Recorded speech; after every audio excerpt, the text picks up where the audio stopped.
તો રાજ્યમાં વધુ એક કેનાલની કામગીરીમાં ભ્રષ્ટાચારનો આરોપ કરવામાં આવ્યો છે। વડોદરાના વાઘોડિયામાં કેનાલની કામગીરીમાં ગંભીર બેદરકારીના પુરાવા મળ્યા છે।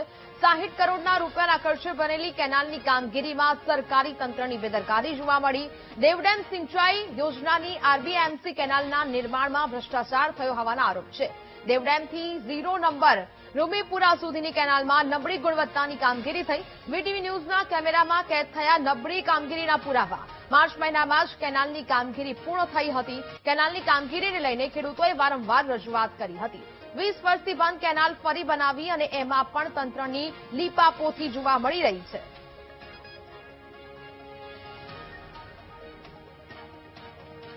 સંવાદદાતા માનુ ચાવડા વધુ વિગતો સાથે લાઈવ જોડાયા છે। માનુ, એક બાદ એક કેનાલની કામગીરીમાં ભ્રષ્ટાચારના આરોપ થઈ રહ્યા છે। વધુ એક એવી કેનાલ વડોદરાની છે કે જ્યાં હવે કામમાં ભ્રષ્ટાચાર થઈ રહ્યા છે। 2 મહિના પહેલા જ આ કેનાલની કામગીરી કરવામાં આવી। આખરે એવું તો શું થયું કે અહીંયા ફરી એક વખત ભ્રષ્ટાચાર ખુલ્લો પડી રહ્યો છે? માનુ,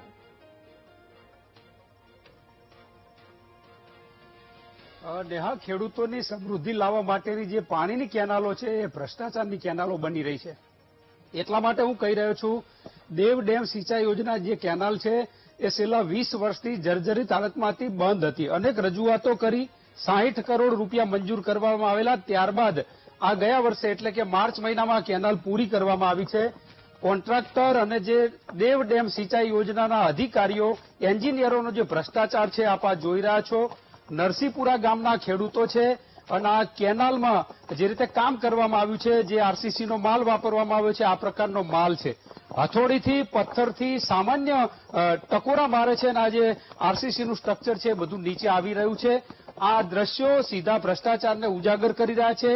આ એ ખેડૂતો છે જેમના કેનાલનું કામ ચાલતું હતું ત્યારે રજૂઆત પણ કરી હતી કે આમાં ખાતરી રાખવામાં આવે, પરંતુ અધિકારીઓ ન જાગ્યા, નેતાઓ ન જાગ્યા। ધારાસભ્ય સુધી રજૂઆત પણ કરવામાં આવી હતી કે તકલાદી કામગીરી થઈ રહી છે, તેમ છતાં ધારાસભ્ય તસ્દી ના લીધી। આ દ્રશ્યો સીધા જોઈ રહ્યા છો। દેવ ડેમની આરબીએમસી કેનાલ છે, જે મુખ્ય કેનાલ કહેવાય, પછી ત્યાંથી પેટા કેનાલો આવે, એ કેનાલમાં આ રીતના ગાબડા પડ્યા। આ રીતની કામગીરી છે। ભ્રષ્ટાચાર સ્પષ્ટ રીતે દેખાઈ રહ્યો છે કે જ્યાં માત્ર પથ્થરથી ટકોરો મારે અને ત્યાં આ જે ગાબડા છે પડી રહ્યા છે, આજે આરસીસીનો માલ છે નીકળી રહ્યો છે। મહેન્દ્રભાઈ, શું કહો છો?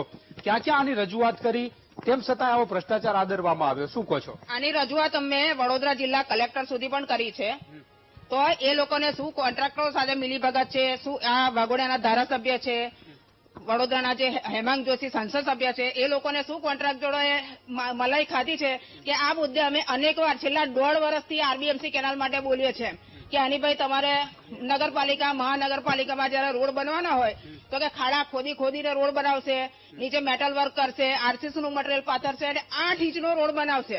તો ગામડાના ખેડૂતો માટે આ 2 ઇંચ, આ ખેડૂતોની 2, 2.5, 3 ઇંચમાં કેનાલ તમારે બનાવી દેવાની એમ। એટલે મારા બધા લોકોને કેવું છે એમ કે વાઘોડિયાના ધારાસભ્ય હોય, વડોદરાના સાંસદ સભ્ય હોય અને કલેક્ટર હોય કે જો આ ચોમાસા દરમિયાન આરબીએમસી કેનાલ તૂટીને તો અમે આ વિસ્તારના ખેડૂતો આ બધું મટીરિયલ તમારા ઘરના કમ્પાઉન્ડમાં નાખી દઈશું એમ। ખેડૂતોનો આક્રોશ છે। કાકા, 20 વર્ષે તો કેનાલ મળી, તેમ છતાં આવી મળી, શું કહો છો? આ એકદમ જ ભંગાર છે કેનાલ, કશું બનાવ્યું જ નહીં એ લોકોએ। આ જો તમે દેખાય છે ને આપણે, બરાબર છે, એ લોકોએ ખાલી મટીરિયલ પહોંચીને નાખી ગયા છે। આશા હતી કે પાણી મળશે આ વખતે, આશાથી નહીં બની એટલે આશા હતી, પણ કશું એ લોકોએ કરી જ નહીં, પછી શું કરવાનું? કામગીરી નથી કરવામાં આવી એવું કહેવામાં આવે છે, શું કહો છો? અધિકારીઓ હોય છે, એન્જિનિયર દેખરેખ રાખતા હોય છે, સિંચાઈ વિભાગના અધિકારીઓ ખાતરી ન રાખી કોન્ટ્રાક્ટરે આવું તકલાદી કામ કર્યું?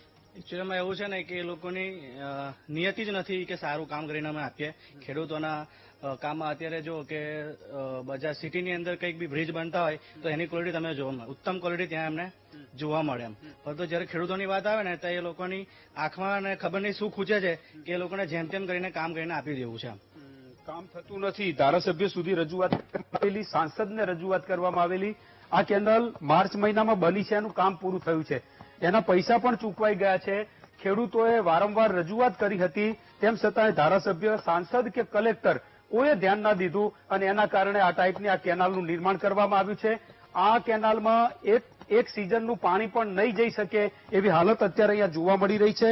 ખેડૂતોમાં આક્રોશ છે કે જેને અમે ચૂંટાઈને મૂકીએ છીએ એ અમારા માટે કામ નથી કરતા, પરંતુ કોન્ટ્રાક્ટરો માટે કામ કરી રહ્યા છે અને એના કારણે ભ્રષ્ટાચારનો ભોગ છે છેવટે ખેડૂતોને બનવું પડે છે.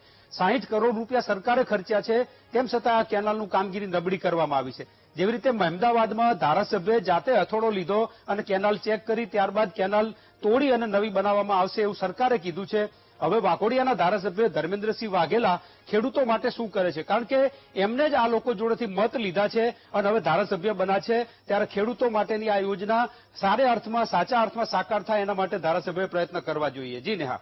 બિલકુલ, માનુ વિગતો સાથે જોડાયા તે બદલ આપનો આભાર. એટલે કે હવે અહીંયા ખેડૂતો મુશ્કેલીમાં મુકાયા છે. કોન્ટ્રાક્ટર અને અધિકારીઓએ જાણે કે કટકી કરી લીધી હોય તેવા વધુ એક વખત ભ્રષ્ટાચારના પુરાવા અહીંયા જોવા મળી રહ્યા છે. કેનાલના કામમાં કટકીનો ખેલ જાણે કે ચાલી રહ્યો હોય તેવા ભ્રષ્ટાચારના પુરાવા ફરી એક વખત આંખે વળગી રહ્યા છે. 60 કરોડનો ખર્ચ જાણે કે પાણીમાં ગયો હોય. ફરી એક વખત કેનાલના કામમાં ભ્રષ્ટાચાર થયું હોવાનું સામે આવી રહ્યું છે, આરોપ લગાવવામાં આવી રહ્યો છે. અને હવે ખેડૂતો ખુદ કેનાલ પર પહોંચીને આ નમૂનાઓ છે તે બતાવી રહ્યા છે. કારણ કે વારંવાર કામગીરી કરવામાં આવે. 20 વર્ષ પછી જ્યારે આ કેનાલ ખેડૂતોને મળી રહી હતી, પાણી મળવાની આશા હતી, પરંતુ ફરી એક વખત આ આશા પર પાણી ફરી વળ્યું છે. કારણ કે હવે ચોમાસું નજીક છે ને બીજી બાજુ હવે આ કેનાલ જ્યારે 20 વર્ષ પછી બનાવવામાં આવી છે, તેમ છતાં પણ આમાં ભ્રષ્ટાચાર છે તે આચરી દેવામાં આવ્યો હોવાની વાત ખેડૂતો કરી રહ્યા છે. એટલે ખેડૂતોમાં એક તરફ નિરાશા તો બીજી તરફ રોષ જોવા મળી રહ્યો છે. કેનાલની કામગીરીમાં આ ઘોર બેદરકારીના દ્રશ્યો સામે આવ્યા અને તેમ છતાં અનેક વખત ખેડૂતો રજૂઆત કરવા માટે પહોંચ્યા છે. ધારાસભ્યથી લઈને સાંસદ સુધી રજૂઆત કરવામાં આવી, તેમ છતાં પણ અધિકારીઓ અને તંત્ર મૌન સેવીને બેસી ગયા છે અને ખેડૂતોને કોઈ પણ પ્રકારનો સંતોષકારક જવાબ નથી આપવામાં આવી રહ્યો. ટીવી સ્ક્રીન પર દેખાતા એ દ્રશ્યો કે જ્યાં ભ્રષ્ટાચારને ખુલ્લો પાડી રહ્યા છે. અર્જુનસિંહ ચૌહાણે ભ્રષ્ટાચાર ખુલ્લો પાડ્યો. બીજી બાજુના દ્રશ્યો વાઘોડિયાના એમએલએ ધર્મેન્દ્રસિંહ વાઘેલા ક્યારે જાગશે, ક્યારે ખેડૂતોની વારે આવશે અને ક્યારે આ કેનાલના કામમાં ભ્રષ્ટાચાર થતો અટકશે? આ એક ઘટના નથી, અનેક એવી ઘટનાઓ અત્યાર સુધી સામે આવી ચૂકી છે કે જ્યાં કેનાલ બનવાની હોય અથવા તો કેનાલની કામગીરી થઈ હોય ત્યાં આવા ભ્રષ્ટાચાર છે તે જોવા મળતા હોય છે. કેનાલની નબળી ગુણવત્તાની કામગીરી છે તે કરવામાં આવે ને જેને કારણે દર ચોમાસામાં એ કેનાલોમાં ગાબડા પડે, પાણીનો વ્યય થાય અને પછી ખેડૂતો આખરે મુશ્કેલીમાં મુકાય. કારણ કે ખેડૂતોને પૂરતું પાણી ન મળે, જેને કારણે હવે તેમને ખેતી કરવામાં મુશ્કેલી પડે. તેને કારણે ખેડૂતોનો ખર્ચ છે તે પણ અહીંયા તેમની માથે પડે તેવો છે. કારણ કે અનેક વખત ખેડૂતો આ તમામ બાબતે લઈને રજૂઆતો કરી ચૂક્યા છે, પરંતુ કોઈ ખેડૂતોની વાતને ધ્યાને નથી લેતા તેવું પણ તેઓ કહી રહ્યા છે. હવે સવાલ અનેક કહી રહ્યા છે, શું અધિકારીઓને કોન્ટ્રાક્ટરોને ભ્રષ્ટાચારની કમાઈમાં જ રસ છે? ખેડૂતો સાથે અન્યાય કરનારાઓ વિરુદ્ધ આખરે કાર્યવાહી કેમ નથી કરવામાં આવતી? જેને કોન્ટ્રાક્ટ આપવામાં આવે છે તેવા લોકો વિરુદ્ધ કાર્યવાહી કેમ નથી થતી? વાઘોડિયાના ધારાસભ્ય ધર્મેન્દ્રસિંહ વાઘેલાનું મૌન કેમ જોવા મળી રહ્યું છે? જે જનતાએ તેમને વોટ આપ્યા છે, જેમને તેમને ધારાસભ્ય તરીકે ચૂંટાયા છે, તો પછી એમની જ વહારે કેમ ધારાસભ્ય નથી આવતા? કોન્ટ્રાક્ટર અને અધિકારીઓએ કેટલા રૂપિયાની કટકી કરી છે? કયા અધિકારીઓ સુધી, કયા નેતાઓ સુધી આ રૂપિયા પહોંચી ગયા છે કે જે અહીંયા ભ્રષ્ટાચારની ગંધ જોવા મળી રહી છે?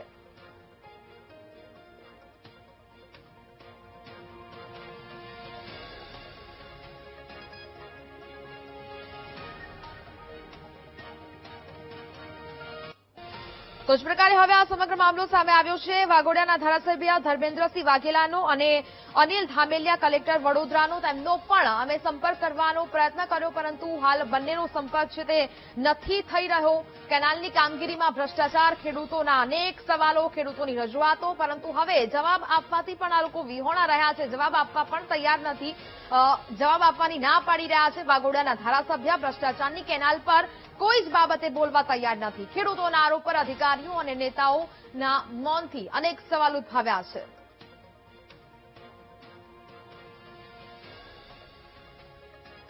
તો અમારા સંવાદદાતા માનુ ચાવડા લાઈવ જોડાયેલા છે. માનુ, હવે જે પ્રકારે ખેડૂતોને તો મુશ્કેલી પડી રહી છે, ચોમાસું નજીક આવી રહ્યું છે અને વધુ એક વખત આ કેનાલના કામગીરીમાં ભ્રષ્ટાચાર, ધારાસભ્ય સાથે અમે વાતચીત કરવાનો પ્રયત્ન કરી રહ્યા છે, પરંતુ તે તો હવે ફોન જ નથી ઉપાડી રહ્યા. એટલે કે જનતાએ જેને ચૂંટીને લાવ્યા છે, ધારાસભ્ય બનાવ્યા છે, તે જ હવે રજૂઆતો નથી સાંભળવા માંગતા.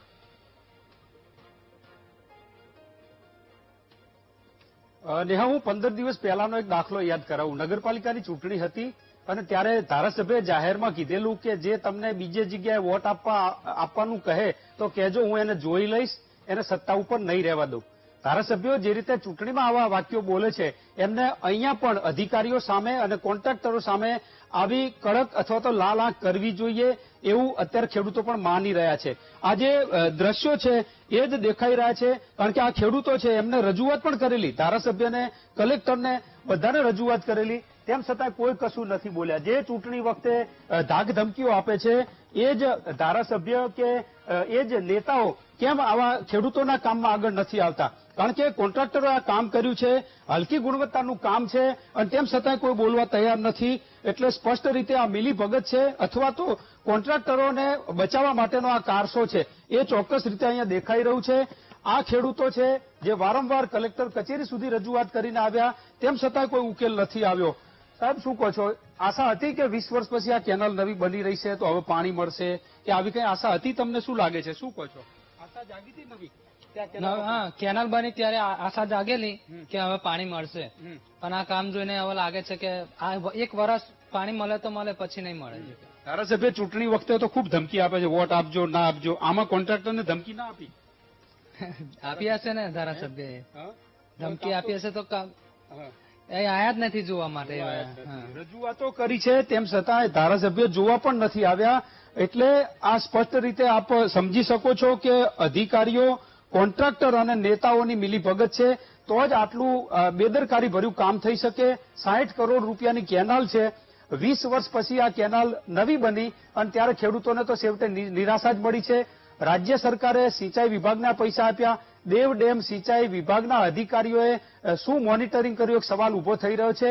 પરંતુ છેવટે તો સરકારના નાણાં વપરાયા પછી પણ ખેડૂતોને તો નિરાશા જ સાંપડી છે. જી નેહા. બિલકુલ, માનવ વિગતો સાથે જોડાયા તે બદલ આપનો આભાર. તો આણંદના